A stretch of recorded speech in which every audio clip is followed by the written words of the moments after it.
The ballroom glowed with golden lights. Crystal chandeliers hung from the high ceiling, throwing soft sparks across polished marble floors. Dozens of guests filled the space, powerful business leaders, investors in sharp suits, and elegant ladies carrying diamond handbags. It was the kind of evening where every handshake could mean millions, and every smile could seal a deal. Waiters moved silently between the clusters of people, balancing trays of wine and hors d'oeuvres. The hum of conversations rose and fell like the tide, laughter spilling out in bursts, the clink of glasses cutting through the noise. At the center of it all stood a man everyone knew, Mr. Raymond, a self-made millionaire. His empire stretched across industries, hotels, technology firms, and shipping lines. His name carried weight in every boardroom in the city. People admired him, envied him, and wanted to be close to him. Tonight, he had called this grand meeting not only to speak about future ventures, but also to celebrate his success. For the guests, it was more than a business gathering. It was an opportunity to be noticed by the man who could change their fortunes with a single agreement. Yet, in one quiet corner of the hall, sat his only son. Daniel was 17, tall and slender, with deep eyes that seemed to carry unspoken thoughts. Unlike the animated crowd, he did not laugh or join in. He sat with his hands folded in his lap, looking down at the carpet pattern beneath his shoes. His suit was perfectly tailored, his hair neatly combed, but his silence made him invisible in the glittering room. He was the heir to his father's empire, but tonight, no one treated him like a prince. Instead, people passed by without a glance, as though his chair was empty. Some noticed him, but quickly looked away. A pair of women whispered behind their manicured hands. "That's Mr. Raymond's boy," one murmured. "Poor thing, he was born deaf, wasn't he?" The other nodded with a sigh that carried both pity and dismissal. Their attention soon drifted back to the expensive jewelry on display, forgetting the young man as if he were an accessory to the event. A few businessmen gave him short, polite nods, but did not bother to engage. To them, he was not important. He could not make deals. He could not network, and most of all, he could not speak. Daniel felt their stares. He had grown used to them pitying eyes, curious glances, and sometimes mocking smirks when people thought he wasn't watching. He had lived his whole life on the edge of conversations he could never fully join. He read lips when he could, but in a crowded room like this, with voices tumbling over each other, it was impossible. Words moved too quickly, faces turned away before he could catch the rhythm. All he had was the noise of silence. Raymond glanced at his son from across the room. Pride and sorrow mixed in his chest. He wanted Daniel to be strong, to take part, to feel like he belonged. But he also knew the reality. In this world of power and persuasion, silence often meant invisibility. So he let his son sit quietly, hoping at least his presence would remind people of the family name. The night carried on. Laughter grew louder as glasses emptied. Deals were whispered in corners. New alliances formed over wine. Everyone seemed alive, moving, thriving except for the boy in the corner chair. He remained still, his hands occasionally fidgeting with the cuff of his sleeve, his eyes wandering from group to group like a guest in a foreign land. He watched his father shake hands with senators and CEOs. He saw men boasting about profits and women flashing diamond rings. Yet he felt none of it touched him. His world was different, quiet, isolated, fragile. He wished, just once, someone would look at him not as the deaf son of a millionaire, but as Daniel, a boy with thoughts, feelings, and stories locked inside. Every so often, someone's gaze fell on him. A man smirked, as if wondering what use a deaf heir could ever be in business. A woman sighed dramatically, whispering, "Such a tragedy for such a powerful family." These glances cut deeper than words. Daniel lowered his eyes again, trying to hide the storm inside his chest. He wanted to vanish into the chair, to escape the weight of being noticed only for what he lacked. And so, as the grand meeting unfolded in brilliance and power, the young heir sat alone in his silence. Everyone overlooked him not out of cruelty, but out of carelessness. The world around him was too busy chasing wealth and influence to pause for a boy who could not hear their words. In that glittering room, filled with the noise of ambition, Daniel was a shadow. No one knew that before the night ended. One small act of gesture from a little girl would shatter that silence and change everything. Asterisk backstory of the millionaire and his somber. Raymond was not born into wealth. His story began in the dust of a small village, far from the shining towers where his name would one day be written in gold. As a boy, he worked long hours in his father's tiny grocery shop. He carried sacks heavier than his thin shoulders could bear. often going to bed hungry after giving away his portion to his younger siblings. He remembered the taste of struggle, the sting of poverty, and the humiliation of wearing shoes with holes while wealthier children laughed at him. Those scars never left him. They pushed him to dream bigger. He told himself, "I will never live like this again. One day, I will build a world so high that no one can look down on me." Through relentless effort, sleepless nights, and deals that most men would not dare to risk, Raymond built his empire brick by brick. First came a chain of small shipping contracts, then hotels, then technology. Every failure only sharpened his hunger. By the time he was 45, he was no longer the poor boy from the village. He was a name that sent ripples through financial markets. People admired him, feared him, and chased his approval like sunlight in a dark place. Yet in the secret chambers of his heart, he longed for something money could not buy, an heir, a son. When his wife finally gave birth to Daniel, Raymond's joy was beyond measure. He held the tiny child in his arms and whispered, "You will never know hunger. You will never feel the pain I felt. You will be stronger, braver, greater." For a while, he lived in that dream. But fate has its own rules. By the time Daniel was 3, the silence became clear. He did not turn his head when his mother called. He did not laugh at the sound of toys that jingled. Doctors confirmed what the parents feared. Daniel was deaf. The millionaire's world shattered. He sat alone in his office for hours that night, staring at the city lights below, asking questions no wealth could answer. Why my son? Why? When I worked so hard to give him everything, would life steal the one thing that connects us to the world's sound? Some men would have hidden the child, ashamed. But Raymond was different. He loved his son fiercely. He poured money into specialists, therapies, tutors, anything that promised a chance for Daniel to hear, to speak, to be like other children. Every time a doctor shook his head and said, "There is no cure," Raymond clenched his fists tighter, refusing to surrender. Daniel grew up surrounded by luxury, yet locked inside silence. His mother tried to comfort him, but society was cruel. At birthday parties, other children avoided him. At school, classmates mocked his silence or treated him like fragile glass. Invitations stopped coming. Friends were few. One winter evening, when Daniel was about 10, he came home with tears streaming down his face. He had tried to join a group of boys playing football. When he couldn't hear their shouts, one boy laughed and called him broken. Another imitated the way Daniel tried to read lips, making the others laugh harder. That night, Mr. Raymond sat on his son's bed, watching him cry into the pillow. He wanted to promise the world would change. He wanted to say, "Don't worry, my son. They will see your greatness one day." But the words choked in his throat.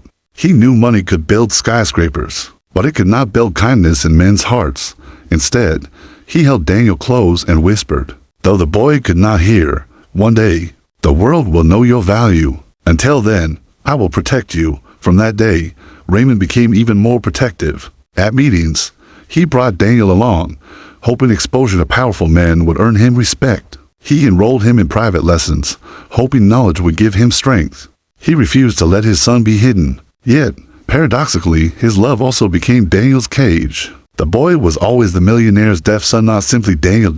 As the years passed, Daniel grew more silent, not only because of his condition, but because of how people treated him.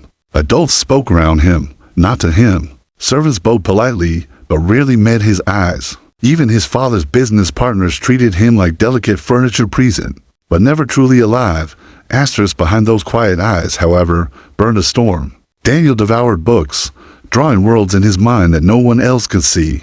He loved art, sketching late into the night. He loved observing people, noticing things others missed. A nervous twitch, a fake smile, the loneliness in someone's laugh. Silence had given him a gift. He saw what others hid, but because no one asked, those observations remained locked within him, like treasures buried under stone. Asterisk Mr. Raymond, though proud of his empire, carried an invisible wound. He blamed himself. He often thought, if I had been a better man, if I had prayed harder, maybe my son would have been whole. That guilt fueled his obsession with proving his son's worth. He told friends at parties, "Daniel is brilliant. He understands numbers better than most men here." But the guests only smiled politely, their eyes betraying disbelief. And so, despite the father's wealth and power, Daniel's world remained lonely. He sat in rooms filled with people, but felt unseen. He lived in a house larger than a palace, but felt like a ghost wandering its halls. It was this very loneliness that followed him into the grand ballroom on that glittering night. He sat quietly, the hum of conversations like a moving storm he could not enter. Every smile from across the room reminded him he was an outsider. Every whisper reminded him of what he was missing, and though his father watched with love, even the millionaire could not break through the walls silence had built around his son. The night seemed destined to pass like so many others: business, laughter, deals. And Daniel overlooked. Yet hidden in that crowd was one soul who did not see a broken heir or a pity case. She saw a boy, just a boy, and she carried within her something far more valuable than gold understanding. She was small, unnoticed, almost invisible among the giants of industry, but she would soon do what all the wealth in the world could not. She would open the door into Daniel's silent world.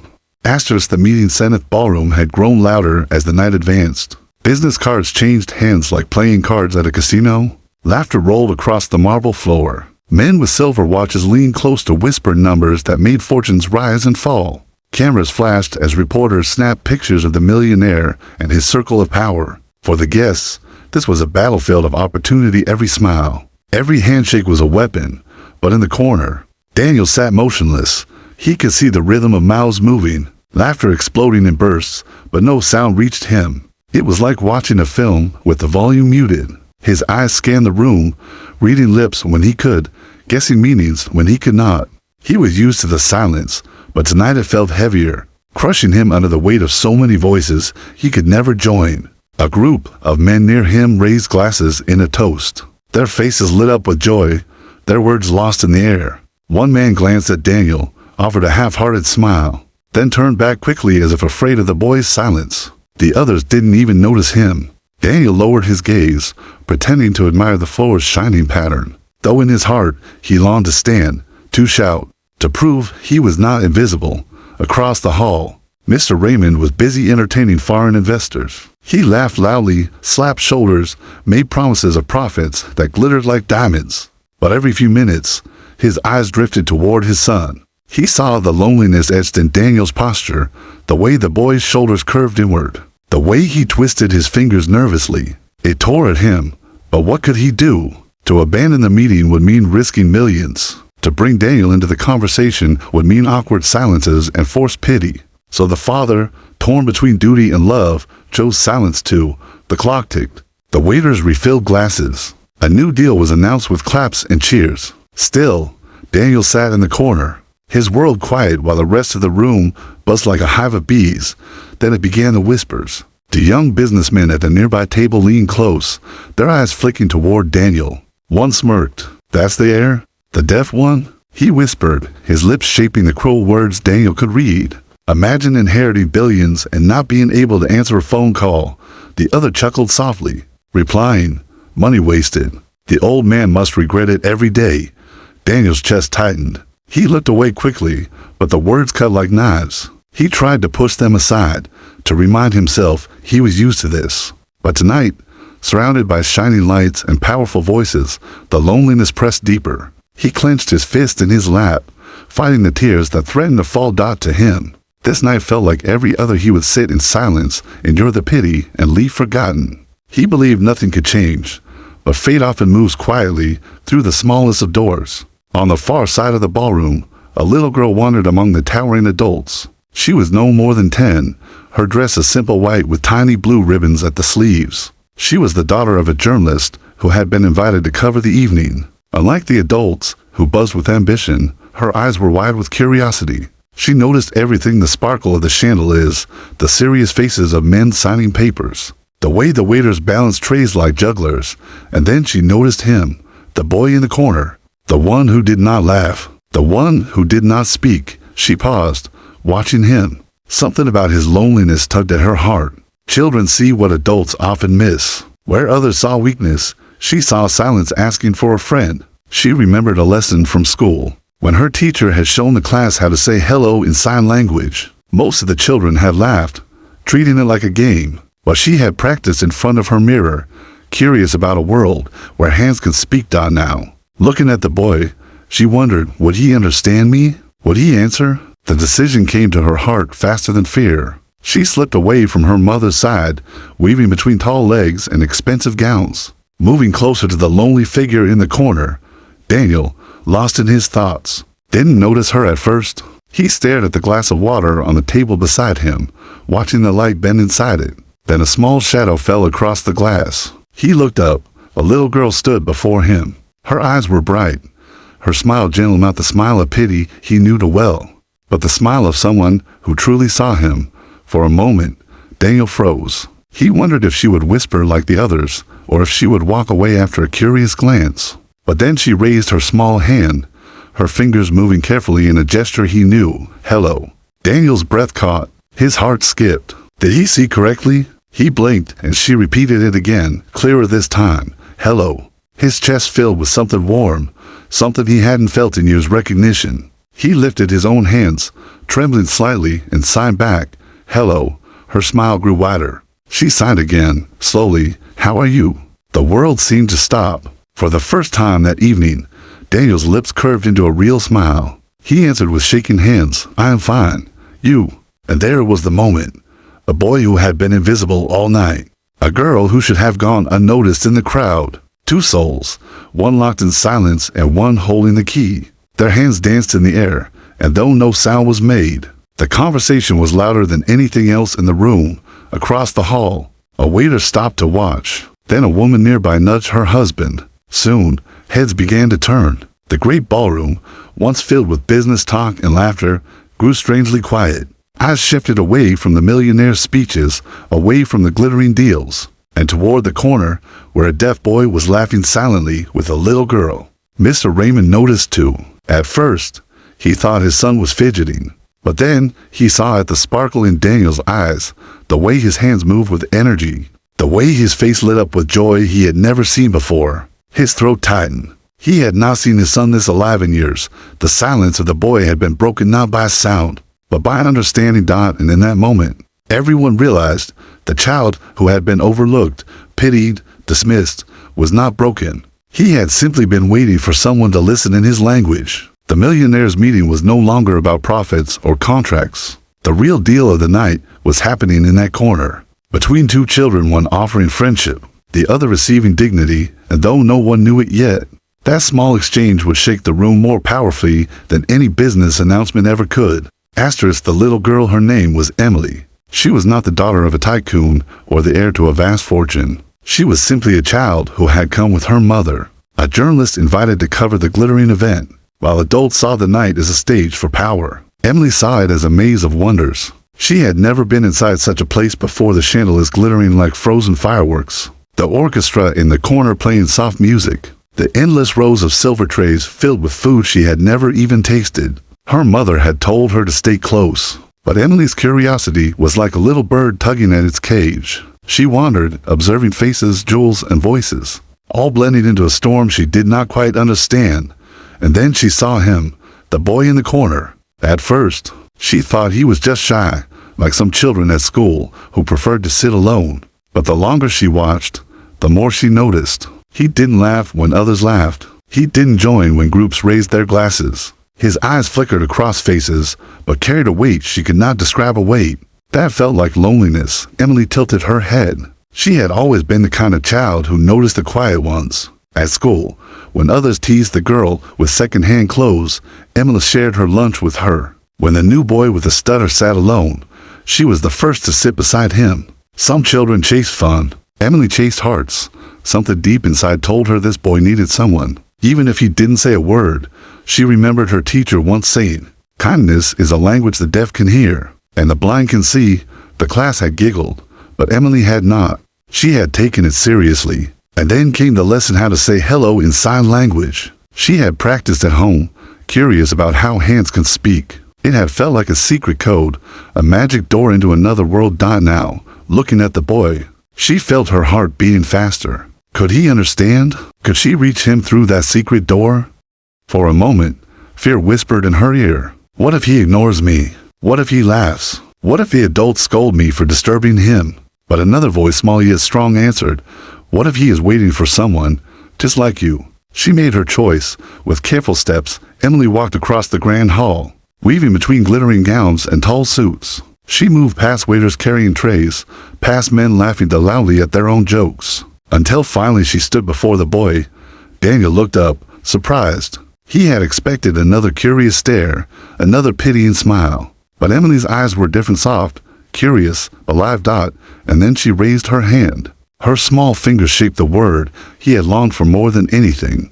Hello. Daniel froze. His chest tightened. He thought at first it was a mistake. Perhaps she was waving. But then she repeated the movement, slowly, carefully. No, it was not a wave. It was a greeting in his language. For a moment, he could not breathe. His hands trembled. His heart beat so loudly he thought the whole room could hear it. Slowly, with disbelief and joy colliding inside him, he raised his hands and signed back, hello. Emily's smile widened. She had opened the door, and he had answered. She signed again, how are you? Daniel's eyes sparkled. His lips curved into a smile he had almost forgotten he could make. He signed back, I am fine. You? For the first time that night, no. For the first time in years he was not invisible. Their hands moved slowly at first, like two birds learning to fly together. Emily signed simple things she had learned. My name is Emily. Nice to meet you. Do you like books? Daniel answered eagerly, his sign smoother, faster, more practiced. His words poured out like a river that had been blocked for too long. Emily giggled when he signed I love to draw. She mimed holding a pencil, and he laughed, nodding quickly. Then he signed I love stars too, and she pointed toward the ceiling chandeliers, making both of them laugh silently. It was not just a conversation. It was a connection. And soon, others noticed. A waiter stopped mid-step, tray balanced on his hand, watching the boy who had been silent all evening now smiling, laughing without sound, alive in a way no one had seen. A woman nearby nudged her husband. Guests began turning their heads, whispers rippling across the room. What's happening? Who is that girl? Why is the boy smiling? Even the orchestra faltered for a moment as the musicians glanced toward the corner, curiosity breaking their rhythm. Across the hall, Mr. Raymond turned. His breath caught. For years he had prayed to see his son this way, eyes glowing, lips smiling, hands alive. Tears pressed at the corners of his eyes, though he quickly wiped them before anyone noticed. He could not hear what they were saying, but he could see it. His son was not broken. His son was speaking just in a language too few bothered to learn. The weight of years lifted from the millionaire's heart. But for Daniel, the world was transforming in front of him. The girl was not rich, not powerful, not someone who cared about his father's empire. She did not look at him as the deaf heir. She looked at him simply as Daniel. And that simple shift gave him something all the diamonds in the room could not. Dignity. The more they signed, the braver he became. He told her about his love for painting, how he drew galaxies when the nights grew too lonely. He told her how silence sometimes felt like prison walls, but also how it gave him time to notice little things like the way people's eyes revealed more than their words. Emily listened with wide eyes, her hands stumbling sometimes, but her smile never fading. She told him about her cat, about her dream to become a writer, about how she liked to read under the stars. And when she signed clumsily, you are nice, Daniel laughed harder than he had in years. The soundless joy shaking his shoulders. In that corner, time bent. The grand meeting continued around them. Contracts signed, toasts made, fortunes promised. But none of it mattered. For two children, the night was about something else. The discovery that connection is not built with power or wealth, but with understanding. As they spoke with their hands, the crowd around them began to feel something unusual. Shame. Shame that a little girl had seen what none of them had. Shame that in their pursuit of wealth, they had overlooked a boy who needed nothing more than kindness. But mixed with shame came awe. The sight was undeniable. A lonely boy transformed, his silence broken, his world lit up by the simple courage of a child. Raymond, standing across the hall, whispered to himself, thank you. He did not know her name yet. He did not know where she came from. But he knew this. She had given his son a gift greater than gold. She had given him a voice. And though the night was far from over, that single moment had already changed everything. Because sometimes the smallest hands carry the power to move the largest hearts. Asterisk the moment of connection at first. It was just two children in the corner, one moving his hands with skill, the other stumbling but eager. To them, the room had melted away. They were inside their own world. A world of silent laughter and signs that spoke louder than any voice. But to everyone else, it was impossible to ignore. The shift began quietly. A waiter paused in mid-step, the tray in his hands trembling slightly as he watched. Guests nearby, who had been speaking about stocks and shipping routes, turned their heads. Their conversations faltered, their eyes drawn to something unusual, the millionaire's son smiling. Smiling not politely, not forced, but freely, with joy that lit his entire face. It was a sight many in that hall had never seen. One woman gasped softly, whispering to her husband, "Look, he's laughing. He never laughs." Another man frowned in disbelief. "How is he?" His voice trailed off as he noticed the little girl's hands moving gracefully. Understanding dawned on him. "Sign language," he muttered. "She's speaking his language." The ripple grew. One by one, heads turned. The orchestra's music softened as even the musicians stole glances toward the corner. It was as if the very air in the room had changed, thick with something raw, something real, something far more powerful than profit margins and corporate deals. And then silence. For the first time that evening, the ballroom, usually filled with endless chatter, grew still. No glasses clinked, no laughter rose. The only movement was in the hands of two children, one born into riches, but starved of connection. The other simple and small, carrying the courage to step into his silence. Daniel felt the eyes. He saw the crowd beginning to turn. Fear flashed inside him for a second, fear that they would laugh, mock, dismiss him again. But Emily's steady gaze anchored him. Her hands kept moving, calm, certain. She was not embarrassed. She was not ashamed. She looked at him as though nothing else mattered. And so he kept signing, his confidence growing with every gesture. His hands flew faster now. "I like to paint. I draw stars when I feel alone. Do you like stars?" Emily nodded eagerly, signing clumsily. "Yes, stars are beautiful. Like lights that never die." Daniel laughed again, silent but bright.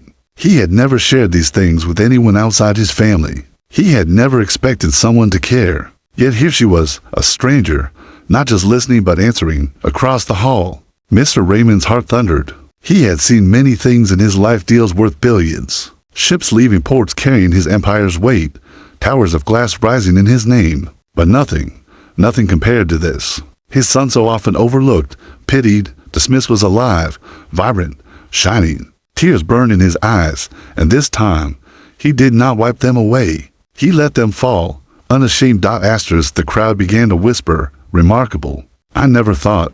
He's just like us." And with every whisper, a truth began to settle. It wasn't Daniel who was broken, it was them. For years they had ignored him, too busy, too shallow, too blind. A child had seen what they had failed to see. A man in a dark suit leaned toward his colleague, his voice low with guilt. "All this time, we looked past him, and yet, he was right here." His colleague nodded, shame flickering across his face. "We were too proud to bend down, too busy to notice." The silence stretched, heavy, until Emily giggled, a pure, light sound that cut through the tension. Her hands shaped the word friend. Daniel's breath caught. His chest tightened. He looked at her hands again, certain he had understood. Friend, for years. He had been surrounded by people, but had no friends. Only tutors, servants, business associates, and strangers who looked at him as a puzzle or a burden. And now, a girl he had just met was offering him the one thing he had longed for most. His hands trembled as he signed back, "Friend." The moment cracked open something inside him. His smile widened, his eyes shone, and for the first time in his life, he felt seen, not as the deaf son of a millionaire, but simply as Daniel. Asterisk, the ballroom erupted not in laughter or business talk, but in applause. Spontaneous, unstoppable applause. Hands that had moments ago been busy signing contracts were now clapping for something far greater than wealth. Emily blinked, startled, her cheeks flushing pink. She had not done it for the crowd. She had only wanted to speak to a boy who looked lonely. Yet now the entire room honored her small act of courage. Daniel looked around, overwhelmed. The same people who had once whispered behind his back were now standing, clapping, nodding with admiration. He felt a strange mixture of emotions, joy, pride, but also the sharp sting of why now? Why only after she came? Yet he pushed the thought aside. For this moment, he chose joy. Mr. Raymond could no longer stand apart. He crossed the hall with heavy steps, his powerful presence parting the crowd. His face was wet with tears, his shoulders trembling. He reached his son and knelt beside him, placing a hand on his shoulder. Daniel turned, surprised. His father's lips moved, slow and deliberate, words Daniel could read. I am proud of you." Tears filled Daniel's eyes. His hands moved quickly. "Thank you, Father. She spoke to me." Raymond turned toward Emily, his voice thick. "Thank you, little one. You have done more tonight than all of us put together." The room fell even quieter. Adults who had spent their lives chasing fortunes felt suddenly small before the courage of a child. Some bowed their heads in shame, others wiped their eyes. For the first time, many realized wealth without compassion was empty. Power without kindness was hollow. The little girl smiled shyly, shrugging. "I just said hello," she whispered, but everyone in the room knew it was more than that. It was a revolution carried on small hands. The orchestra, unsure of what to do, began to play again soft, gentle music that felt less like entertainment and more like tribute. The applause faded, replaced by a reverent silence, and in that silence, something shifted, not just for Daniel, not just for Mr. Raymond, but for every soul in the room. They would leave that night with their pockets still full of wealth, but their hearts carrying a story they would never forget, because sometimes the loudest voice is not heard through words, but through kindness, and sometimes the smallest hand can turn a silent world into one filled with hope. Asterisk the impact on the millionaire Emmer. Raymond had built empires. He had stood on stages where presidents shook his hand, where entire nations bowed to his wealth. He had signed papers that turned dirt into gold, and with a flick of his pen, he could raise towers that kissed the sky. Men called him a genius. Women admired his power, but none of those victories prepared him for the moment he saw his son's face light up with joy. That single smile was worth more than every ship, every hotel, every dollar in his vaults. For years, Raymond had tried to fill the silence of his son's world with riches. He had bought the best tutors, the rarest toys, the grandest experiences. He had forced Daniel into the spotlight, dragging him to meetings, thinking presence alone would give him strength. Yet he had missed the truth staring him in the face. His son didn't need money to be whole. He needed to be seen. And tonight, it was Raymond, the empire builder, the billionaire, the titan who gave his son that gift. It was a little girl in a simple white dress. The thought hit him like a blow. Shame twisted inside his chest. How many times had he, the father who claimed to love fiercely, failed to notice the loneliness in his son's eyes? How many times had he left Daniel alone in a corner while he chased another deal? He had promised to protect his boy, but in his obsession with power, he had protected him from the wrong enemy. He had shielded him from poverty, from hunger, from weakness, but not from the crueler poverty of being unseen. Now, as he knelt beside his son, Raymond felt the weight of years pressing down. The crowd still whispered. Some were clapping softly, others wiping their eyes, but none of it mattered to him. The empire could collapse tonight, and he would not care, because for the first time, he saw his son not as a fragile heir, not as a shadow of himself, but as Daniel, his son, a boy with dreams, with laughter, with a heart that had been caged along. Raymond's hand shook as he signed slowly, imperfectly, the few words he had forced himself to learn over the years. "I love you." Daniel's eyes widened. He stared at his father, then broke into tears. Not tears of pain, but of release, the release of hearing, at last, what he had longed to know. He signed back with trembling hands. "I love you too, Father." The room blurred. Raymond pulled his son into his arms, holding him tightly, not caring who watched. His suit, worth more than most men earn in a year, was wet with tears. His face, always controlled, always polished for the cameras, crumbled. And yet, in that brokenness, he felt something he had never known in all his years of wealth: wholeness. Emily stood quietly beside them, unsure whether to step back or stay. She had not expected this. She only wanted to say hello to ease the boy's loneliness. But now, she had ignited something much bigger, something that reached beyond a boy, beyond a father, into the very soul of the man everyone called untouchable. Raymond turned to her, his voice breaking. You have given me back my son." Emily's cheeks flushed. She looked down, shy, and whispered, "I just wanted him to smile." Her words struck him harder than any deal ever had. In his world, everything was measured: profit, loss, power, influence. But here was a child teaching him that life's most precious wealth was immeasurable. The applause began again, softer this time, not for show but from genuine hearts. Yet Raymond heard none of it.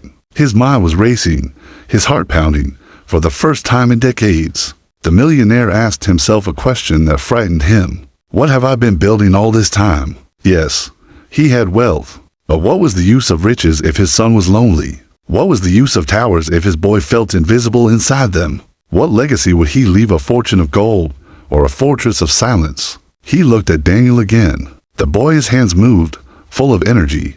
"She is my friend." Raymond's lips trembled as he read the signs. A friend. To simple words, yet they shattered his heart.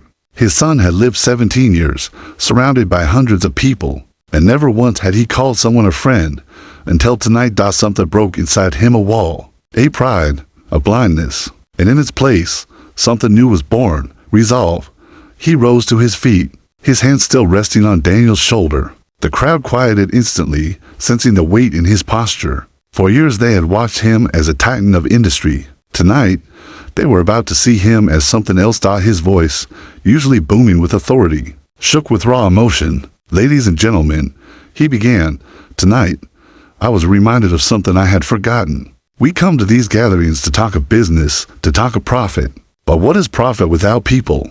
What is power without compassion?" Murmurs rippled across the hall. Raymond continued, his eyes glistening. "You have all overlooked my son, as I have, in ways I did not even realize. Not because he is less, but because we were too blind to see his greatness. Tonight, a little girl saw what we could not. She spoke his language, and in doing so, she reminded us that true connection is worth more than every fortune combined."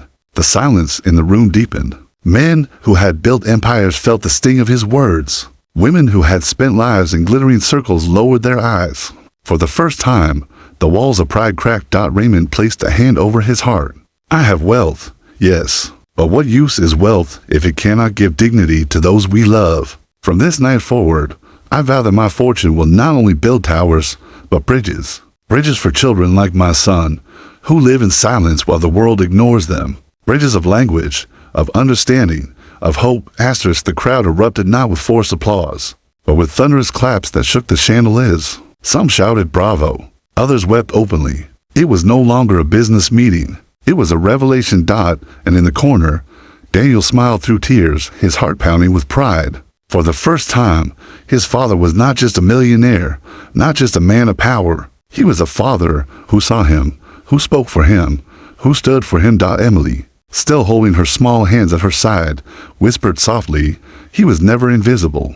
He was always waiting for someone to listen." Raymond heard her. He turned and nodded. "And you, little one, were the first to listen." The orchestra began to play again. This time a melody slower, deeper, almost like a hymn. People swayed, their eyes wet, their hearts heavy but full.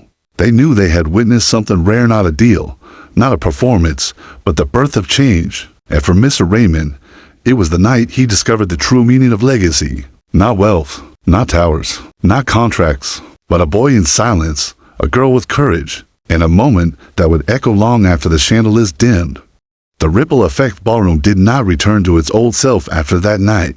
Something had shifted like a tide pulled by a hidden moon. The clinking of glasses, the glitter of diamonds, the polished laughter of the wealthy, all of it felt smaller, quieter, as though overshadowed by something greater. The guests came expecting contracts and connections, but what they left with was a story they would never forget, and like all powerful stories, it began to ripple.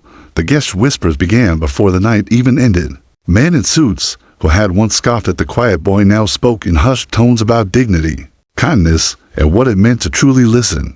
A woman who had mocked Daniel years ago now wept silently, ashamed of how she had looked away instead of reaching out. Even the waiters, so often invisible themselves, felt the weight of what they had witnessed. They carried trays with trembling hands, their eyes shining with tears, because they understood what it meant to be overlooked.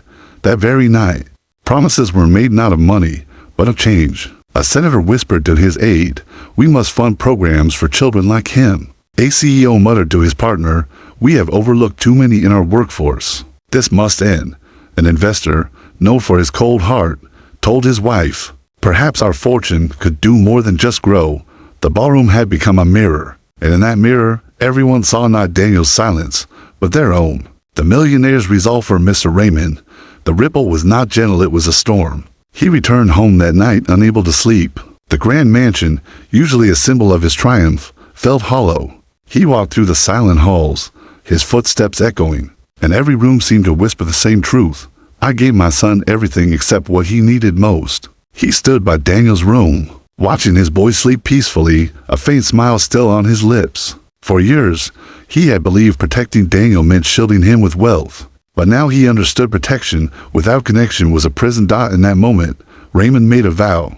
His empire would no longer exist only to feed profits. It would become a force that gave voice to the voiceless. He would pour his resources into schools for the deaf, into sign language education, into campaigns that demanded inclusion. He would not let another child grow invisible the way his son had died. It was not charity. It was redemption.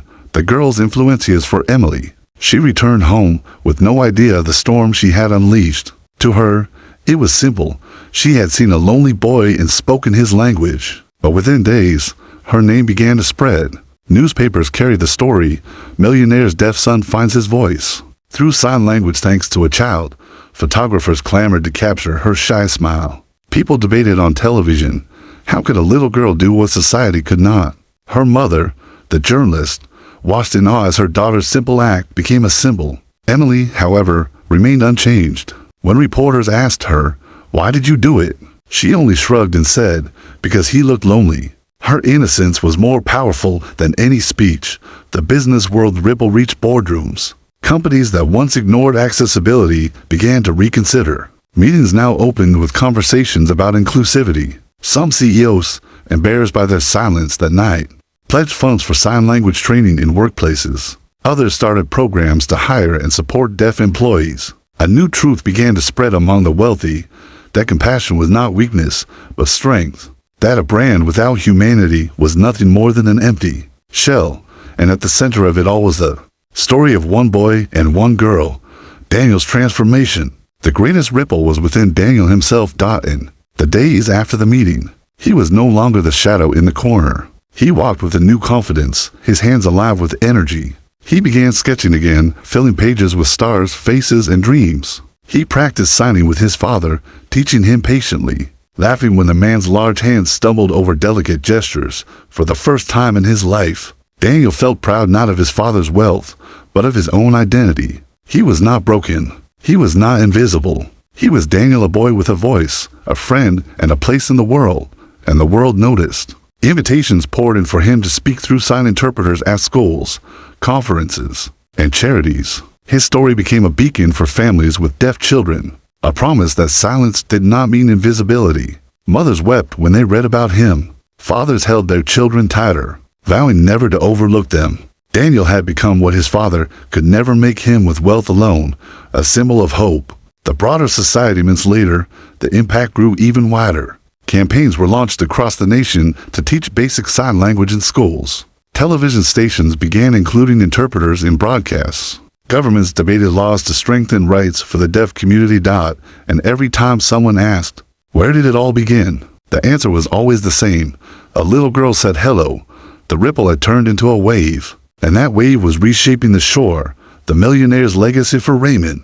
The change was personal and eternal. He no longer introduced himself as merely a businessman. When reporters asked about his next big venture, he said, "My greatest venture is my son's future." He funded academies where hearing and deaf children learned side by side, breaking barriers before they could form. He built art galleries to showcase works of deaf artists inspired by Daniel's sketches. He created scholarships so no child with silence would be trapped in poverty. And when he was asked why, he always replied with the same words, "Because once, my son was overlooked, and one child reminded me he should never be." The crowd's guild hosts who had been in the ballroom that night carried the memory, like a stone in their chest. They had seen the boy in the corner, and they had looked away. They had heard the whispers, and they had stayed silent. Their guild turned to resolve. Many became advocates, funding programs, speaking publicly, admitting their blindness. It was rare in history that a single night changed so many hearts. But this was no ordinary night. The quiet heroine of Emily? She remained the quiet hero. She did not care for the fame, the applause, or the titles people tried to give her. To her, Daniel was not a symbol, he was simply a friend. She visited him often, and together they painted, read books, and signed under the stars. She once told him, signing slowly, "The world is loud, but sometimes the loudest things are not the truest." Daniel nodded, signing back. And sometimes silence speaks louder than sound.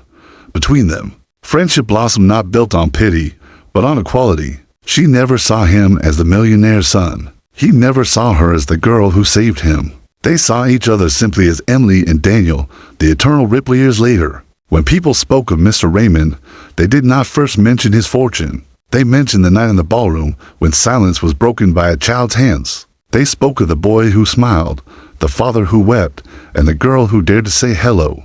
The ripple never stopped. It traveled through schools, through laws, through homes where deaf children finally felt seen. It traveled through hearts that had once been blind, teaching them that greatness is not measured in gold, but in compassion. And though the chandeliers of that ballroom would one day grow dusty, the story lived on, because true wealth is not in towers or treasures. It is in the lives touched, the voices heard, and the moments when someone dares to see the invisible.